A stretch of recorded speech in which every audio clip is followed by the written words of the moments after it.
There are a lot of strong storylines and interesting matchups woven throughout this year's Super Bowl. You've got Patrick Mahomes on his quest for redemption after falling short last year, there's Jimmy Garoppolo trying to prove that he can win his first ring as a starter, and of course Kyle Shanahan and Andy Reid are both trying to win their first rings as head coaches too, despite each of them coming oh so painfully close years ago. This game has a lot to unpack, and a lot to analyze, but perhaps the most interesting part of it to me is a matchup that nobody seems to be talking about. Kansas City's platoon of unknown defensive tackles going up against San Francisco's seemingly unstoppable rushing offense. It's no secret that earlier in the year there was a fairly simplistic formula to beating the Chiefs. Run the ball, run it again, and then just for good measure, run it even more. And on paper, that formula would seem to favor the 49ers heavily again. But when you look at the numbers and when you look at the film, this Chiefs defense has low-key turned their biggest weakness into arguably their biggest strength since they hit rock bottom midway through the season. Hell, in KC's first 10 games, they could barely stop anyone. Kerryon Johnson ran all over them, Marlon Mack, Aaron Jones, and Carlos Hyde too, and then of course the peak of their misery was reached in Week 10 when Derrick Henry went off for 188 yards and carried the Titans to a wild upset win in Nashville. Things were looking downright bleak at that point, but then it all changed out of nowhere. Over the Chiefs' final 6 regular season games, their opponents' yards per carry dropped like a rock, particularly on runs between the tackles. Early in the year, KC gave up runs at over a 5.5 yards per clip in those gaps, and allowed over 100 yards per game on just interior runs alone. But again, after that switch was flipped, the yards per carry dropped all the way to below 4, and their yards per game allowed in between the tackles was nearly cut in half. This defense was night and day different, and somehow they don't get nearly enough credit for it. But that sudden change does beg the question, what happened? What did Steve Spagnuolo change about his system to bring about such a turnaround? How do you go from being so awful to being so dominant basically overnight? Well, the answer may surprise you because systematically, Spags didn't change a damn thing. The players did. You see, for the entire year, both in the good games and the bad, KC's defensive line has stuck to playing in mostly the same front, the 4-3 over front. For you football historians out there, the 4-3 over was popularized by Jimmy Johnson in the early 80s when he was the head coach for Oklahoma State as a way for them to combat the wishbone rushing attack of the Oklahoma Sooners at that time, and it worked so well that he brought it with him to Miami and then of course to Dallas, where his run defenses routinely kicked ass and took names.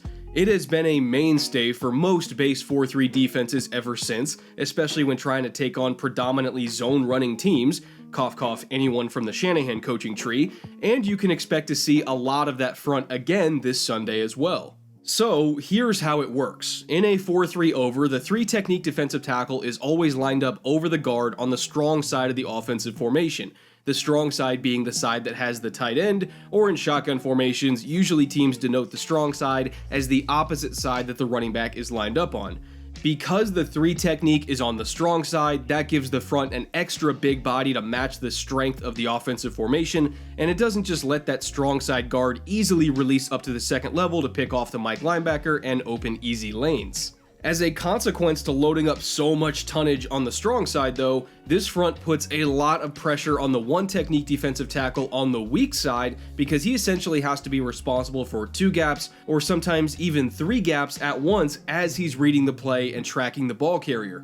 If a zone run is to the strong side of an over front, the 3-technique will always be occupying the play side B gap first and shooting that gap to try to force a cutback.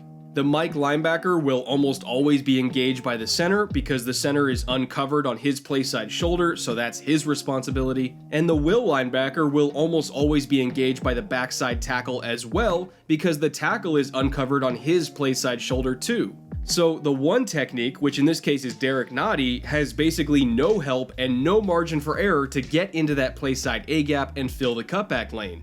If he doesn't do his job, this run will go for a lot of yards, which unfortunately for the Chiefs in the first 10 weeks of the season, a lot of guys just weren't doing their jobs.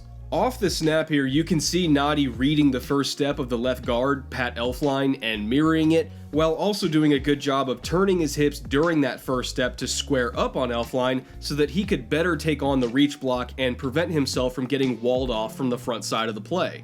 After that initial punch that kept Elfline from quickly reach blocking him, he opened his hips back up and shuffled laterally with the play while keeping his eyes on Alex Madison, and then once Nadi felt that he was able to sufficiently beat Elfline to the front side of the play, he opened his hips up even more to run and keep pace with that moving A-gap, while also keeping one arm out to keep separation from Elfline so that he couldn't re-engage. There's a lot going on here from a technique perspective in just a split second, but it was also a textbook way to beat a reach block to the front side and take away that cutback lane.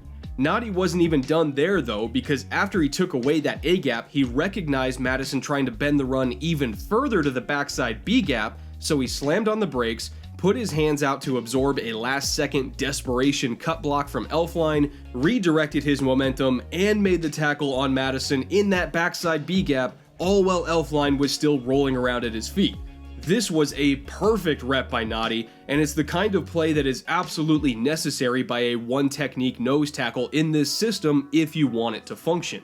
You have to have someone there who can read and react and win with technique or leverage or quickness, and also have the instincts and vision to track the ball and make plays in space. If you don't have that kind of defensive tackle play, you will get run the f*** over, guaranteed.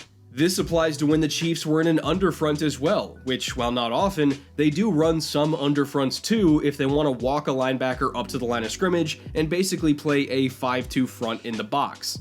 An underfront is defined by having the 3-technique defensive tackle lined up on the weak side of the offensive formation instead, which means the 1-technique nose tackle, in this case Nadi once again, is now on the strong side. That flip inside does not really change his responsibility though as the pivot point of the defense, because he still has to beat reach blocks to the front side if they run outside zone strong, and he still has to be able to shed back against the grain to the backside A-gap too if the runner cuts back. His role is the same, it's just a difference of who he's taking on and what gaps he has to control. You can see on this play that this time he's taking on the center instead of the guard, but his technique is identical. Mirror step with the flow of the play, turn the hips square to the target so that he gets maximum power on the initial punch. That punch kind of rocks the center a little bit and keeps him from gaining lateral positioning for a reach block, and from there he opens his hips again just a little bit, shuffles a couple steps while reading the running back, and then opens his hips even more to run with the play while keeping that one arm out once again to maintain separation from the center. The Sam linebacker is able to set a nice hard edge to the front side, which forces a cutback, and because Nadi was able to do his job with perfect footwork and hand placement to beat that reach block, he's right there to bring it down for a loss of 1 on the play. It may be a slightly different front, under versus over, but his role is the same no matter what against these strong side zone runs. That being said though, how about when teams run to the weak side against an over front? What is the nose tackle supposed to do in that scenario to still make a play? Well, just a few minutes before that last play against the Patriots, we saw an example of that in the very same game where New England ran outside zone weak away from the strength of the Chiefs' front. That weak side run once again put a lot of pressure on the nose tackle, which this time it was Colin Saunders, but Saunders is a bit different from Nadi stylistically. He's not quite as quick and his footwork isn't quite as good, but he does pack a whole lot more power because of his size, so you can see the differences in how he typically plays this role compared to some of the other guys in their defensive tackle rotation. The center is easily able to reach block him here because the punch was late and his mirror step was not nearly wide enough, but even with him being in a really rough spot here, and even with the Mike linebacker getting picked off behind him by the left guard, Saunders was still able to make lemonade out of lemons because he just took that center for a ride and pushed him into the gap that he himself was supposed to be occupying. Again, if you have a playmaking nose tackle in this system that can still get the job done, even when he loses, it makes up for a lot of mistakes. You can cover up for having average at best linebackers. You can cover up for having only one good edge player that can stop a cutback in space. You can cover up for having Chris Jones as your 3 technique, who might be the most unaware or least instinctive run defender on the entire team. And as a side note, yes, he's a hell of a pass rusher, I'll give you that, but don't for 1 second think that Chris Jones is an asset as a run defender. These nose tackles have had to cover for his ass all season long because he has terrible vision and instincts against the run, so that was a major contributing problem for them as well. But just to get back on track here before we get too far out in the woods, as I've said before, and as I will say again, If you are running this Jimmy Johnson inspired 4-3 over, you have to be perfect at the defensive tackle position. There is no margin for error, but man, when it works, it really works. Steve Spagnuolo can call one hell of a defense, believe you me, but historically it takes a little while for those defenses to start coming online because they're so complex, they involve a lot of movement, and they require all 11 guys to play together. For the Chiefs, their first 10 games of the year were all about finding out who can play in this system and who can't. Remember that huge day from Derrick Henry that I mentioned earlier? Well, his biggest run of that afternoon, a 68-yard touchdown, was made possible because they caught the Chiefs in a front where Chris Jones was playing defensive end, and he didn't know that he was supposed to wash down with the backside of the play to handle the cutback lane. So Henry was free to just bend the run back to daylight with nobody to stop him at the line of scrimmage. Or how about earlier in the year against the Lions, Colts, Packers, and Texans, where you had Emmanuel Ogbah somehow easily getting reached and driven 5 yards down the field by a tight end, or Tano Passignon stumbling all over himself in space, or just straight up losing track of the ball and not getting off blocks, or even Xavier Williams just getting easily moved out of the way by double teams and not being able to fight back into his gap. It was all really ugly. Spags needed time to figure out all of those questions and weaknesses out. He needed time to answer for himself. Who can I rely on to play 3 technique? Who can I rely on to play 1 technique? Who can set a hard edge as a base end? Who can play in space on the backside of bootlegs? Can I put my linebackers in thick alignments and let them just beat blocks to get to both sides of the front? Or do I need to line them up really thin and put them way ahead of the center so that they won't be blocked no matter what? In addition to that, how am I handling my safeties? Do I want them to fill or force? Can I get away with man coverage? Are my guys better in match zone? Who blitzes well? Who doesn't blitz well? There's so much that goes into calling a defense, especially this defense, and with a new coordinator and some notable new personnel, it takes time to figure out what your guys can do, and when it comes to Kansas City's defense this year, it seems like those first 10 weeks were all Spagnuolo needed before he finally got it right. The Chiefs, as we see them now, are not the same Chiefs that we saw getting bulldozed in the first 2 months of the season. They are healthy, they are disciplined, and for the first time in a long time, they are balanced. I can't be sure exactly what Kyle Shanahan is going to do to attack this 4-3 over now that it's firing on all cylinders, but I can say with confidence that everything that they are used to doing, outside zone strong, inside zone RPOs, all the new trap stuff that they've introduced as changeups, all of that might not have the kind of success that you would anticipate. I do have some ideas on what would have success though, and if I'm right about what Kyle Shanahan has seen on film this week as he prepares for this defense, well, let's just say that things are about to get really interesting in Miami. All of that will have to wait for another day though, so check back here, same time, same place on Saturday morning, and I'll tell you all about what the 49ers have up their sleeve in part 2 of my Super Bowl preview. Trust me, if there's one thing that I do know, it's that this game is going to be wild.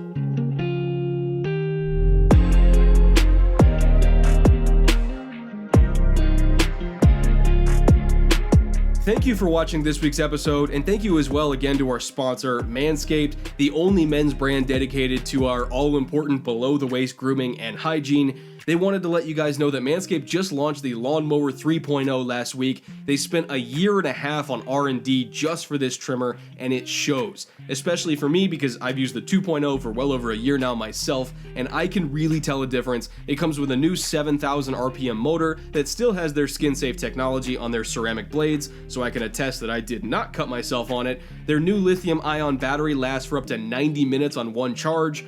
God help you if you need all 90 of those minutes, but it's there if you do, so good luck with that, I guess. There's a no-slip grip handle, adjustable trimmer guards, a built-in LED light so that you can see exactly what you're doing down there. I mean, it's got every feature you could ever want in a trimmer, especially for your body. And of course, with the release of the Lawnmower 3.0, Manscaped has also released the Perfect Package 3.0, which is a discounted package that includes the lawnmower, an anti-chafing ball deodorant, a ball toner and refresher, 3 shaving mats, a travel and storage bag, and a pair of anti-chafing boxers, all for just $90, which is about a $70 discount, a 43% markdown, so that's still a great deal. And again, Manscaped just has a huge variety of men's grooming products available for whatever you want or need. They are a one-stop shop kind of brand. So check them out at the link in the description below. And if you like anything that you see, enter promo code BrettK20 for an additional 20% savings on your order, plus free shipping, plus those 2 free gifts that I mentioned, all from Manscaped.com. So again, thank you to Manscaped for sponsoring part 1 of this 2-part Super Bowl special. I hope you guys liked it, and make sure to check back on Saturday morning for part 2, where I'm going to go over all of the little schematic nuances that Kyle Shanahan can exploit to still get some good rushing production against this 4-3 over front, even if the numbers and the blocking angles don't quite work in their favor. So again, I'll see you guys with that on Saturday, and until then, later.